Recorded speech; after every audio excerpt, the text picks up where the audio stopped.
kung ituloy ni Martin, hero pa siya. Sabihin niya totoo. Dahil hinahanap talaga, alam na lahat ng tao, pero nakahanap tayo ng sinungaling na mastermind.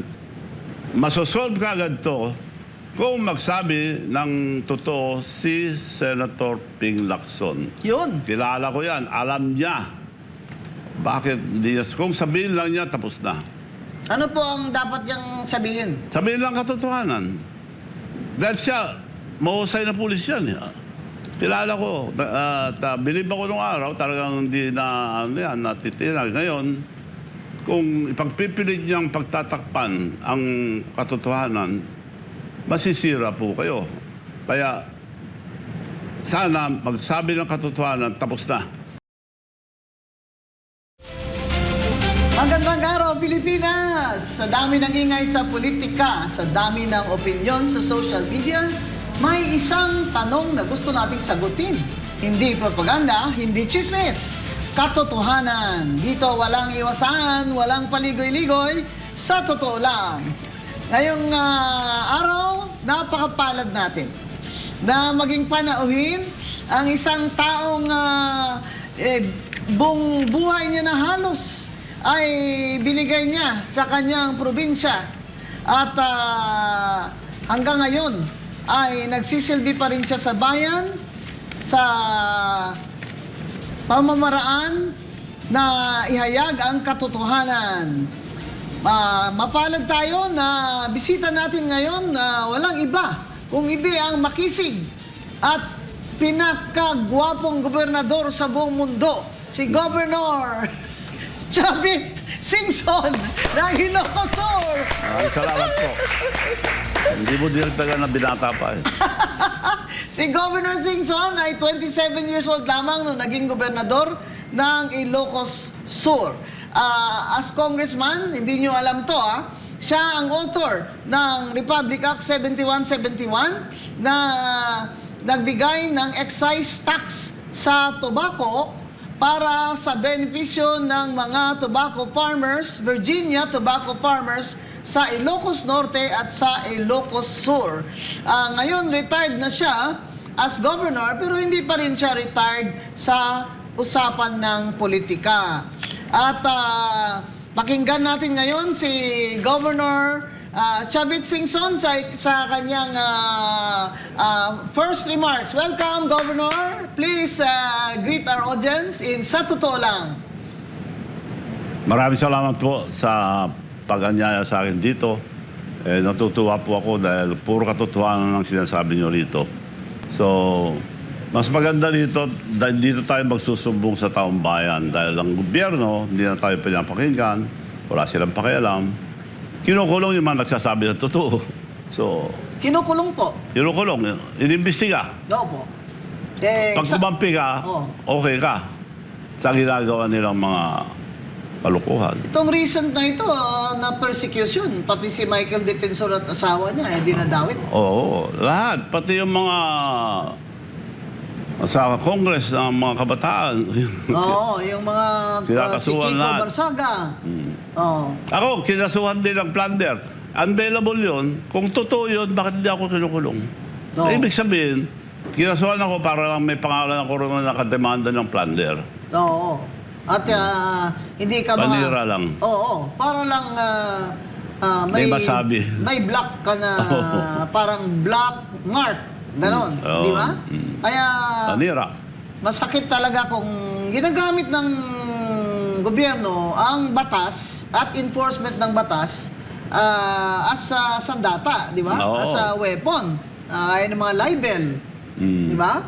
Tsaka yung mga nagsabi daw na malubha si BBM o kaya dedo na ay kakasuhan nila.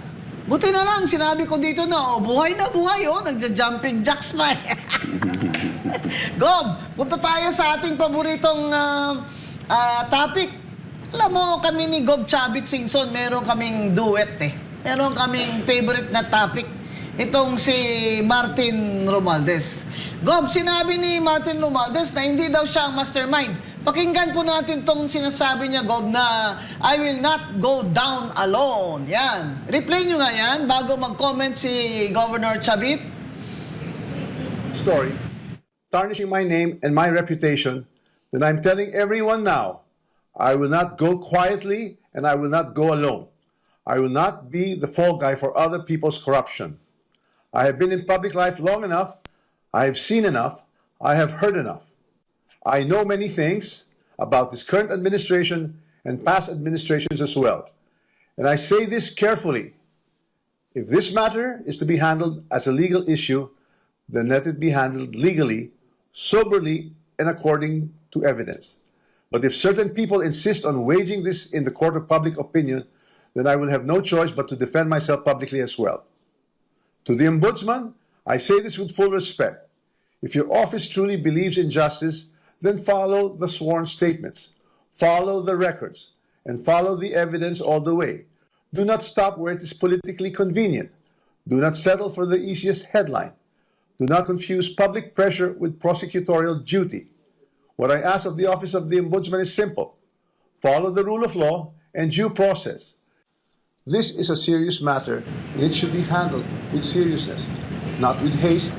Hindi daw siya ang mastermind, Gob. Anong comment mo dito? Kung hindi siya mastermind, sinabi na niya umpisa natin. Ang ombudsman, kakasuhan namin si Martin Romualdez dahil siya tinuturo mastermind. Sumagot na si Martin. Hindi siya bababa mag-isa. Dahil hindi daw Sasabihin niya siya ang totoo, mastermind. hindi ako mastermind. Ang nakawan dyan, public organizers and executive. Sino na executive? Sino? BBM. Si BBM ang executive. Executive eh. Pero hindi niya sinasabi yung pangalan ni BBM. At panakot lang niya. Ayun, natakot sila. Palagay ko, nagkaarigluhan na. But why do you say that? Palagay mo? Hindi na tinuloy. Wala nang balita. Sabi ng ombudsman, kakasuhan namin. Meron na siyang department, hold order. Oh. Tapos wala na. Huminto na. Oo nga, no? Tahimik. Ombudsman Remulla, Boying. Ombudsman Boying Remulla. Pangako Sir, nila. bilib pa naman ako sa iyo. Eh dapat meron kayong parang weekly bulletin ng Martin Romualdez case dahil ito po yung pinaka-popular nyo na galaw ngayon. Eh, kung gusto po ninyong tumakbo yung kapatid nyo na si DILG Secretary, eh dapat i-announce nyo naman sa publiko kung ano talaga ang status ng kaso ni Martin Romualdez, lalo na po yung plunder. Kasi ang plunder, Gob, di ba, walang piyansa. Oo. Eh kayo nga, pinapailan din nila noon eh. Dito pa naman ako. Oo nga. Ibig sabihin, hindi totoo yung panakot lang sa akin. Nakapile, hindi ginagalaw. Oh, eh Para baka, lang masabi na masama akong tao. para may black mark lang kayo. Black mark. Oo. Ngayon, ginagawa na naman nila kay Martin Romualdez. Kasi sabi ni Martin Romualdez, marami akong alam sa administrasyon na ito. Ayan.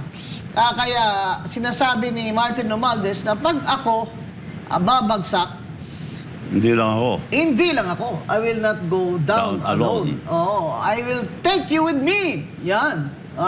Hindi niya sinabing I'll take you with me, pero yun ang ibig sabihin ng I will not go down Yes. alone.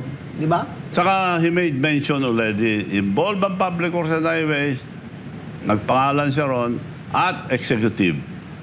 Sino Yun. executive? Oo nga. At saka, di ba, Gob, ang pumirma naman ng budget ay si BBM. Yes. Oo. Hindi naman mangyayari yun kung yung mga unprogrammed funds na kinonvert sa flood control, na kinikbakan nila, naging ghost project. Hindi naman mangyayari yun eh. Kung walang pirma si BBM, hindi po ba? Sa budget na yan. Kasi ang ombudsman, ginawa niyang allegation, isa sa mga cause of action ng ombudsman, na si Martin Romualdez, hindi pwedeng hindi niya alam na nakapasok na doon yung mga pondo para sa kanilang pinaplano na magiging ghost project. Yun ang sinasabi ni Remulla. Na from the start, kaya conspiracy, from the start, alam na, may blessing na at may go signal kay Martin Romualdez yung lahat ng ginawa ni Aldico. Alagay nyo, Gob, si Saldico gagalaw ng walang kumpas ni Martin. Hindi niya magagawa lahat yan kung walang utos sa kanya. Ginawa na lahat yan dahil utos sa taas. Kaya nakapag-generate sila ng maraming cash. Dahil yung sinabi ni Saldico, rinecord ko lahat. At kinumpare ko sa GAA, nandun lahat yung sinabi niya. Oo. Tatlo lang tinanggal ni BBM. 100 million sa Cebu, 800 sa Abra, 250 sa Palawan. Yun lang tinanggal. Sa buong sinabi ni Saldico. Nandun lahat. So, pinirman din. Eh, yung 100 billion na insertion, Nandun. na sabi ni Yun Saldi, nga. hiningi ni Ayun, BBM at yun, ni yun, DBM yun. Secretary. Nandun, nakasaksak nga. Nandun. Ang mali nila, pinablis yung GAA. Nandun lahat. Oo. Hindi naman pwede hindi i-publish yun. Di ba? Dahil gusto nilang transparent, transparent lang doon eh. Kita Oo. mo na eh. Kaya nga, wala na, hindi na natin nakikita si Secretary Pangandaman. Nasaan na pala yun si Secretary Pangandaman? Hindi ba yan siya kasali sa mga kaso? Kasi ba't yung Undersecretary Trijib kasama? Yung Undersecretary Bersamin kasama? Eh siya, na minimension din ni Saldico, hindi naman kasama. Si DBM Secretary. Walang kinakasuhan except kung kukontra ka. Yun. Kasi ngayon nga, si Michael Defensor, di ba mga kaibigan? Michael Defensor at ang asawa niya, ay biro mo ba naman yung nakakatakot naman yung kaso dyan ng NBI? Trafficking, grabe naman kayo Tumulong pa ako dyan kay Senate President Franklin Drilon sumulat ng Anti-Trafficking Act na batas na yan. At ang mga NGO ay talagang nagtrabaho dyan ng mga women's NGO, lalo na yung WAGI ni Dean Aurora Habati de Dios ng Miriam College. Eh, napakatindi yun ng parusa dyan. Bakit naman, ano naman ang pakialam ni Michael at Julie Defensor dun sa prostitusyon? Grabe naman yung NBI na yan. Sana bago nila i-announce the goal, di ba? Ayusin muna nila lahat na may prima facie muna dun sa piskal. Eh, wala pa sa piskalya. Sasabihin na ganito. Eh di sirang-sira na yung reputation ng mag-asawang yun. Lalo na yung misis niya. No? Wala namang kinalaman yun sa politika ni Mike Defensor. Kaya yun ang ginagawa nila sa lahat ng mga nagsasabi ng katotohanan. Sinisiraan, Libel. kinakasuhan. No, libel. Oo. Yung cyber libel ni... Sino ba bang natitira dyan? Yung Jay Sosa? Oh, sino ba? Si Eric? Eric ba yun? Oo. Abay, itong Eric na ito pag naglalakad, sabi ko sa kanya, pag naglalakad ka, dapat may dala ka ng piyansa You're a walking, piyansable. Sabi niya, talagang hindi na daw ihinto sila ng kakahabla nitong Eric na ito.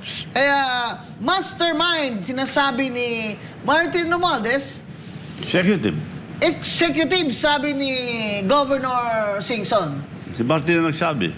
Sabi ni Martin, ayan, Martin, ba't naman kasi ayaw mo pa sabihin ng pangalan ng pinsan mo? Bakit kaya, Gob, hindi niya talaga sabing si BBM? Parang may usapan na, kung hindi tutuloy ang ombudsman ang kaso ni Martin at hindi tutuloy yung sinasabi ni Martin, nagkaayusan na. Yun. So, kung ituloy ni Martin, hero pa siya. Sabihin niya ang totoo. Dahil hinahanap talaga, alam na lahat ng tao, pero nakahanap tayo ng sinungaling na mastermind. So, Kasi, ito, ang total na sitwasyon ng Pilipinas. Alam lahat ng bilyones ang nakawan. Kailangan mapahinto na, hindi lang flood control pero ayaw ko umalis sa flood control dahil di na divert nila. Ghost Project, Ghost Flood Ghost Control. project. Maraming ghost project. Naka-record lahat sa akin. So, ang pwede lang mangyari, dapat makialam ang military and police. Sabihin lang nila, ayaw nilang graft and corruption. Ayaw sabihin. Huwag niyong sabihin na mag-withdraw kayo.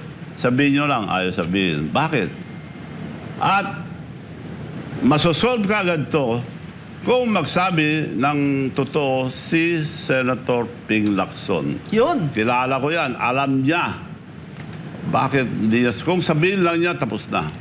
Ano po ang dapat niyang sabihin? Sabihin lang katotohanan. Dahil siya, mahusay na pulis yan. Kilala ko. Bilib ako nung araw, talagang hindi na natitinag. Ngayon, kung ipagpipilit niyang pagtatakpan ang katotohanan, masisira po kayo. Kaya, sana magsabi ng katotohanan, tapos na. Kasi nga yung 18 security guards ni Saldico na dating mga Marines ay hindi naman pinatistigo ni sa Blue Ribbon, ni Ping Lacson. Sila pa inimbestiga. Sinisira nila credibility Sila nila. pa ngayong kakasuhan. Wala silang may kaso, pero sinisiraan sila. Si ganito, hindi ka. Ngayon na may ombudsman complaint na ang kino-quote doon ng ombudsman ay yung testimony o affidavit ni Gutesa doon sa Blue Ribbon ni Ping Lacson. Hindi po ba sa akin, in my opinion, dapat that's already a basis for Senator Ping Lacson to call also the 18 security guard and Marines ni Saldico? Kasi nagko-corroborate yung statements nila eh. Pare-pareho nga kami. Gusto namin tumestigo. Gusto tumestigo yung mga Marine. Ayaw naman kami tawagin sa Senado. Correct. Well, I still hope na tawagin ako ni Senator Ping kung gusto niya talaga malaman ang katotohanan. Hindi ba sir, dapat nagtestigo na kayo, nag-ano na kayo doon as parang tinawag yata kayo doon? Natuloy ba Tinawag yun? ako. Nagpunta ako sa opisina niya dahil alam ko na ibang klase ng tao si Ping. Naniniwala ko noon. Kaya sa kanya ako dumiretso. Gusto kong tumestigo sa inimbestigan yung flood control ka ako. O sige, schedule natin. Gumawa ka ng affidavit mo at i-schedule ko. Sumulat. On record. Sige. Inimbita ka namin sa April 14. Pero April 7, isubmit mo yung affidavit mo April 7 before 5. So April 7, gumawa ko affidavit, April 7, umaga, wala naman tao doon, wala sila ron eh. So nagantay ako sa yacht club. Pagkakain ko, pupunta na ako, meron lang sulat sa bahay, 9 in the morning, the same date, canceled. Oh. Paano ko isasubmit? Nasa record yan. Pinakita ko kahapon ng record eh. Tapos wala pong notice sa inyo na... Ang kung masama kailan ang sinabi na wala next raw akong hearing? affidavit na sinadmit. Paano ko mag-submit? Kinancel the day na isasubmit ko. So pwede pa rin pong isubmit. Oh, anytime. Pero kailangan naman sana ay may... kung na-cancel po yun, kami po mga abogado, gano'n ha, pag kina-cancel po ng judge ang aming mga hearing, mayroon po kaming notice kung kailan uli yung hearing. Di po ba? Ganun eh. Yung Blue Ribbon Committee, yung rules dyan, palagay ko magkapareho lang. Di ba?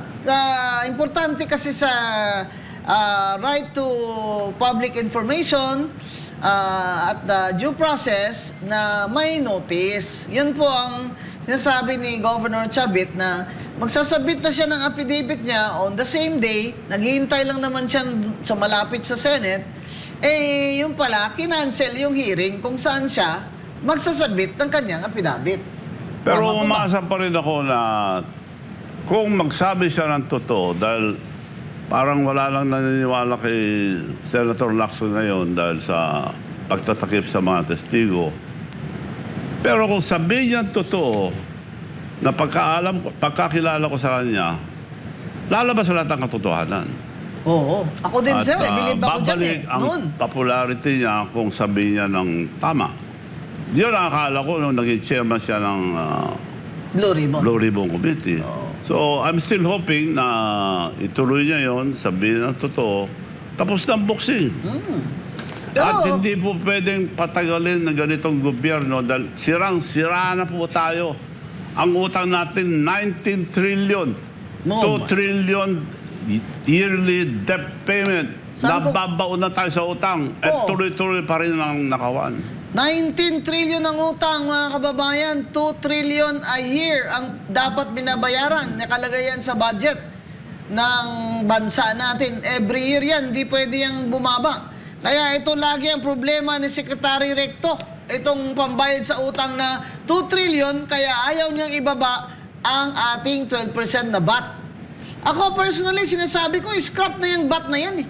Kahit na itong taon lang ito habang may fuel crisis at gusto nyo aralin na kung magkano ba ang hindi nyo makokolekta. Ang sinasabi kasi nila, Gob, hindi pwedeng ibaba yung VAT kahit sa 10% kasi ganito ang mawawala sa gobyerno. Hindi naman po yan mawawala dahil mapupunta naman po yan sa mga tao. Hindi po ba the government is there to serve the people? Kaya po itong 2 trillion na bayarin sa mga utang, yan po talaga nagbabaon sa atin maliban sa korupsyon. Yan ang sinasabi ni Governor Chavit Singson na hindi na pwede talaga ito.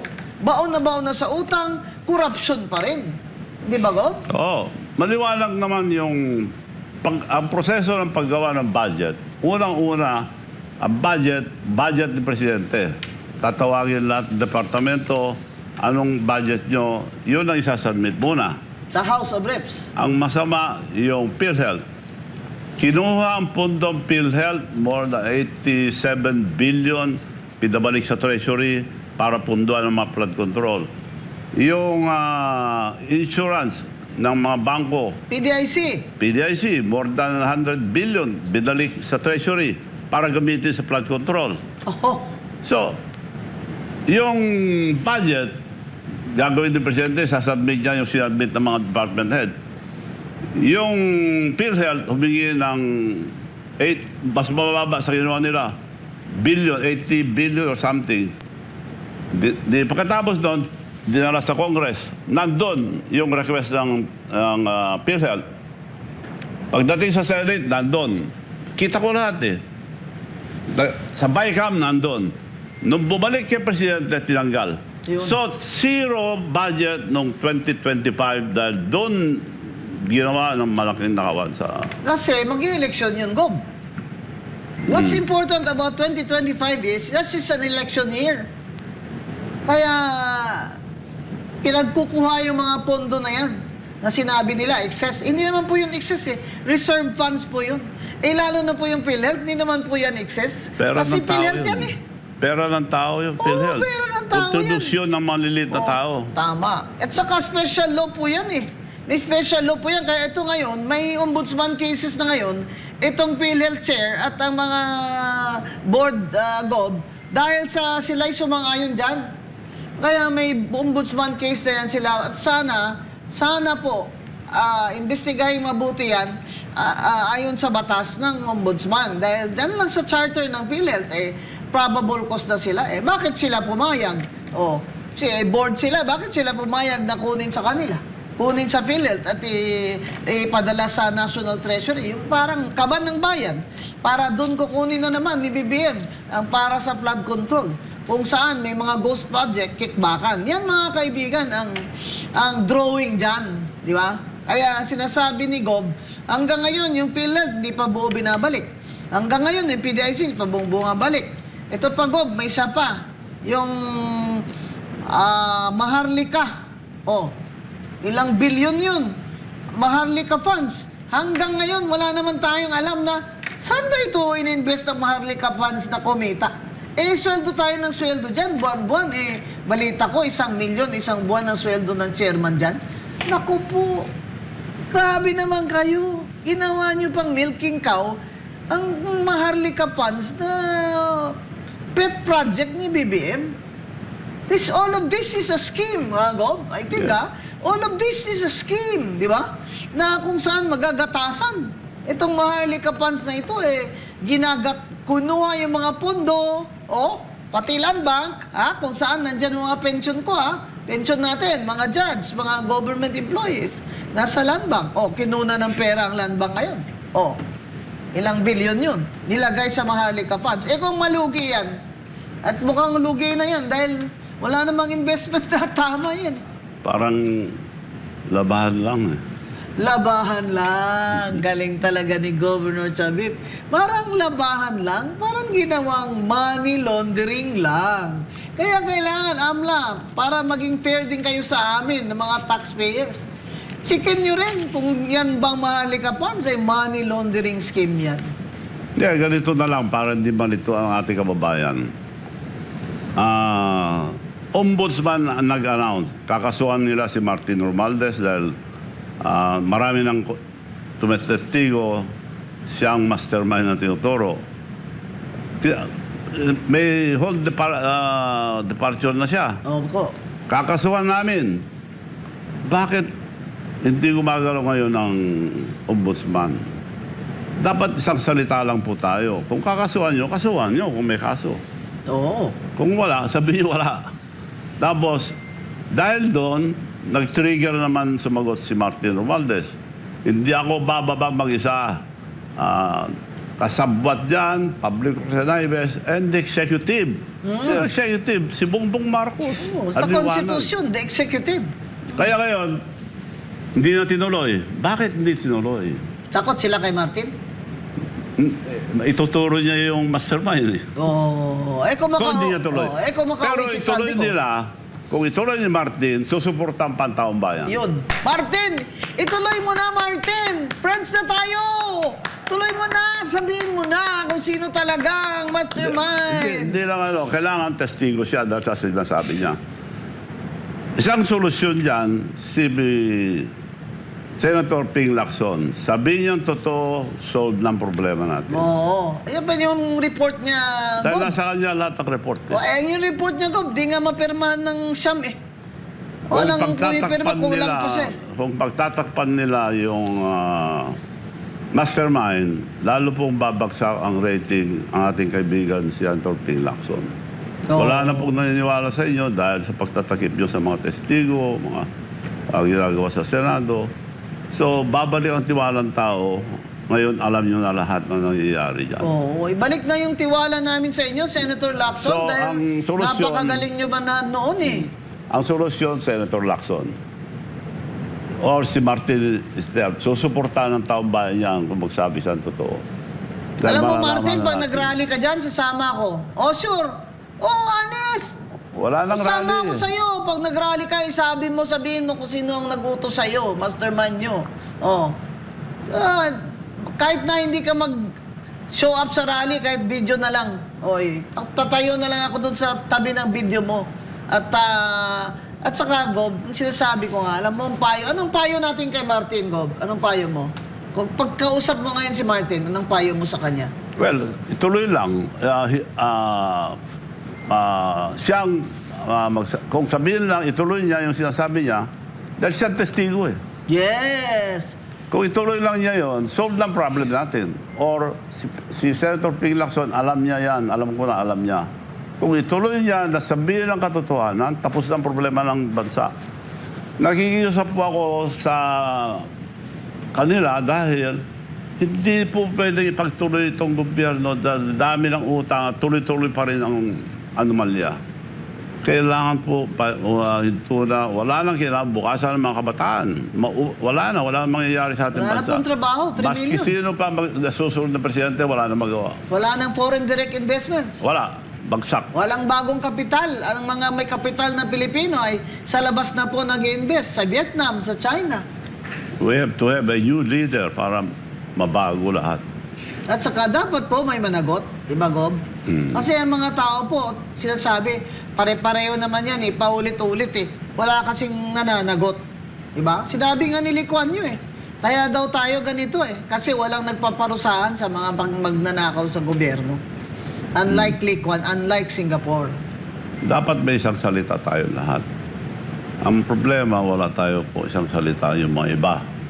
Kung may isang salita lang ang mga leaders natin, matino itong ating bansa. May pag-asa pa po ba?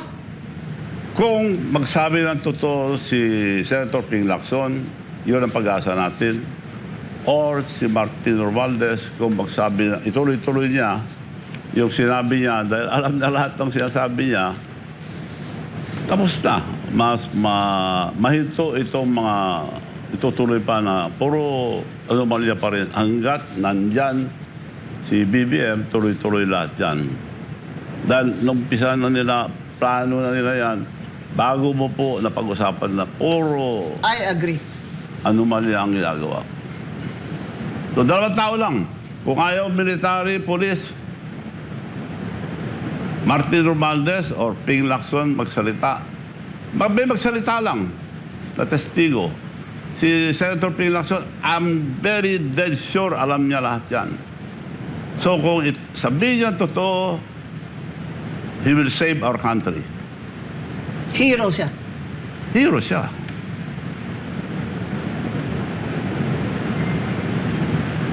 That, ladies and gentlemen, is the wisdom of Governor Chavit Singson, man of the hour. And of course, the pillar not only in politics, but the economy of the province of Ilocos Sur. Thank you, Gov.